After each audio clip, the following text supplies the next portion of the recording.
حضرت حسن بصری رحمتullah تعالی علیہ اپنی توبہ کا واقعہ بیان فرماتے ہیں۔ وہ فرماتے ہیں کہ میں امیر کبیر شخص تھا، بہت امیر تھا، اور بصرہ کی گلیوں میں غریبوں کی خدمت کیا کرتا تھا۔ اچانک میں نے ایک حسین عورت کو دیکھ لیا اور میں اسے دیکھتا ہی رہ گیا۔ اس عورت نے مجھے کہا اما تشتہی، تجھے شرم نہیں آتی؟ میں نے کہا ممن، کس سے شرماؤں؟ اس نے کہا وہ جو آنکھوں کی خیانت کو دیکھتا ہے اور دلوں کے پوشیدہ رازوں کو جانتا ہے، تجھے شرم نہیں آتی؟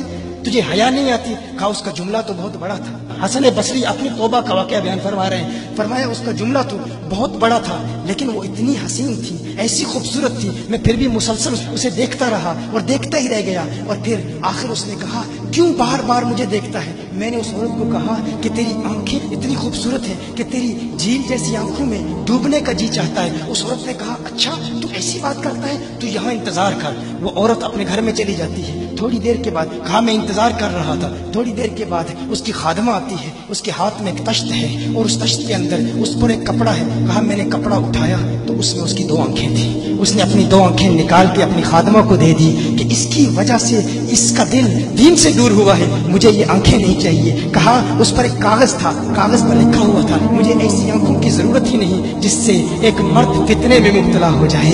میری بہنیں جو اس گفتگو کو سن رہی ہیں ان کی بارگاہ میں بھی عرض ہے، وہ بہنیں جو گھنٹوں آئینے کے سامنے کھڑی رہتی ہیں فقط اس نیت سے کہ اپنے بالوں کو یوں سنواریں کہ مردوں کو فتنوں میں مبتلا کریں، یا کسی دکان میں جا کر کپڑے خریدتے وقت ان کے ذہن میں فقط یہی خیال ہوتا ہے ایسے کپڑوں کا انتخاب کریں گی کہ جن سے مردوں کو فتنے میں مبتلا کریں گے۔ یہ بھی امت کی بیٹی ہے جس کی ایک دا سے ایک شخص ولی کامل بن گیا، حسن بصری بن گیا۔ حسن بصری فرماتے ہیں جب اس کی آنکھیں دیکھی میں تحکم کھو بیٹھا، میں زار و قطار رو رہا تھا، روتے ہوئے میں گھر چلا گیا، پوری رات میں روتا رہا، پوری رات توبہ کرتا رہا، استغفار کرتا رہا۔ حسن بصری فرماتے ہیں فجر کی اذان سنی، اچانک خیال آیا اس عورت کا شکریہ تو ادا کروں کہ جس نے اپنی آنکھیں میرے لیے، میرے دین کے لیے، میرے ایمان کے لیے اور توبہ پر استقامت کی خاطر قربان کر دی۔ کہا میں اس کے گھر گیا، جو ہی اس کے گھر پہنچا تو ادھر اس کا جنازہ نکل رہا تھا، اس کی موت واقع ہو چکی تھی۔ کہا میں رات گھر آیا، میں رات سو گیا، میری آنکھ بند ہوئی، میں نے اس عورت کو خواب میں دیکھا۔ میں نے کہا کوئی نصیحت کر۔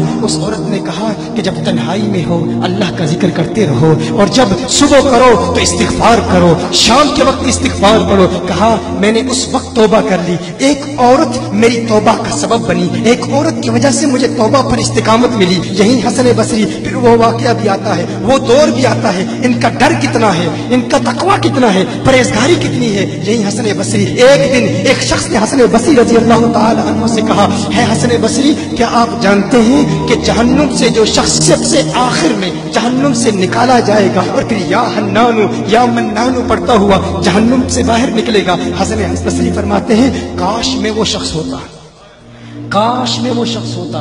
کہا گیا کہ جو جہنم سے سب سے آخر میں نکلے گا، 1000 سال جہنم میں رہے گا، یا حنانو یا منانو پڑھتا ہوا جہنم سے باہر نکلے گا۔ کہا کاش میں شخص ہوتا۔ انہوں نے کہا حضرت آپ کیا فرما رہے ہیں کہ آپ جہنم میں جانا چاہتے ہیں؟ آپ تو بزرگ ہیں، اللہ کے ولی ہیں۔ کہا تم میری بات نہیں سمجھے، وہ جو جہنم سے نکالا جائے گا کم از کم نکلنے کی ضمانت تو ہے، اس سے یہ تو پتا چل رہا ہے کہ ایمان پر موت واقع ہوگی، مجھے اپنے ایمان کی ضمانت نہیں ہے۔ میں نے اس لیے کہا کہ اگر مجھے یہ ضمانت بھی مل جائے کہ میں وہ ہوں تو وہ بھی مجھے قبول ہے، کم از کم ایمان تو سلامت لے کے جاؤں۔ میں کہتا ہوں اللہ فرماتا ہے خوف نہیں ہے، ڈر نہیں ہے، پھر فرماتا ہے یہ ڈرتے بھی ہیں، یہ ڈرتے بھی ہیں، لیکن ان کے ڈر اور ہمارے ڈر میں فرق کیا ہے؟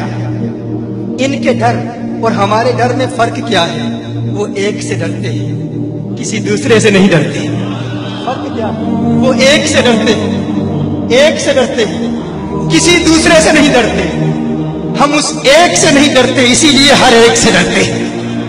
یہ فرق ہے، ہم اس ایک سے نہیں ڈرتے، اسی لیے ہر ایک سے ڈرتے ہیں۔